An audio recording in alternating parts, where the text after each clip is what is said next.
అనంత విజయం రాజా కుంతీపుత్రో యుధిష్ఠిరః నకులః సహదేవశ్చ సుఘోషమణిపుష్పకౌ.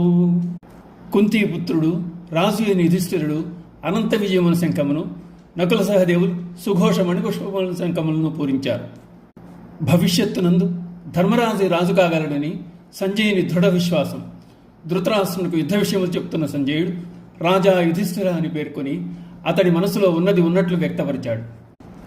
కాశ్యశ్చ పరమేశ్వాసః శిఖండీ చ మహారథ దృష్టద్యుమ్నో విరాటశ్చ సాత్యకిశ్చాపరాజితః ద్రుపదో ద్రౌపదేయాశ్చ సర్వశః పృథివీపతే సౌభద్రశ్చ మహాబాహుః శంఖాన్ దద్ముః పృథక్ పృథక్. ధృతరాష్ట్ర మహారాజా, ధనుర్ధారి అయిన కాశీరాజు, మహారథుడైన శిఖండి, దృష్టద్యుమ్నుడు, విరాటరాజు, అజేయుడైన సాత్యకి, ద్రుపద మహారాజు, ద్రౌపదీ పుత్రుల 5, భుజబలశాలి సుభద్రాపుత్రుడు అభిమన్యుడు తమ తమ శంఖములను వేరువేరుగా పూరించారు. శ్లోకములో పేర్కొన్న వారిలో శిఖండి ద్రుపద మహారాజు యొక్క జ్యేష్ఠపుత్రుడు. తరువాత యజ్ఞంలో ఆవిర్భవించిన వాడు దృష్టద్యుమ్నుడు. పూర్వము ద్రుపదుడు సంతానము కొరకై శివుని ప్రార్థించగా పరమశివుడు ప్రసన్నుడై కుమార్తె జన్మించగలదని చెప్పాడు. ద్రుపదుడు శివునితో పుత్రిక కాదు పుత్రుని ప్రసాదించమని వేడుకొనగా అతడికి జన్మించిన కుమార్తె కొంతకాలానికి పుత్రునిగా మార్పు చెందగలదని మహాశివుడు పలికాడు.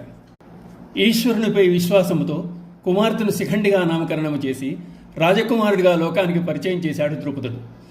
ఆమె జన్మరహస్యాన్ని గోప్యంగా ఉంచి హిరణ్యవర్మ కుమార్తెతో వివాహం అనురించుటకు సిద్ధపడ్డాడు. వివాహమైంది. విషయం బయలుపడి హిరణ్యవర్మ ద్రుపదునిపై దండయాత్ర చేయడానికి సన్నాహాలు చేస్తుండగా శిఖండి గృహమును విడిచిపారిపోయారు. అడవిలో ఆమెకు ఒక యక్షునితో పరిచయమై అతడు తన పురుషోత్తమును శిఖండికిచ్చి ఆమె స్త్రీత్వమును యక్షుడు గ్రహించాడు.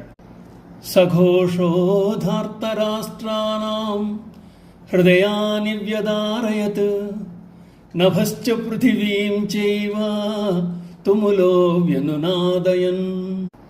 పాండవ పక్ష యోధుల శంఖనినాదములకు శబ్దములకు ధర్మం పాండవుల పక్షమును ఉన్నదని తెలిసిన ధార్తరాష్ట్రుల హృదయములు వికలములయ్యాయి.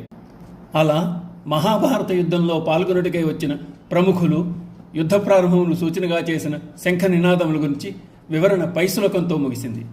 ఇక ప్రతిపక్ష సేనను అందు పాల్గొన్న వీరులను అర్జునుడు వీక్షించిన విధం చెప్పబడుతోంది. ఓం నమో భగవతే వాసుదేవాయ.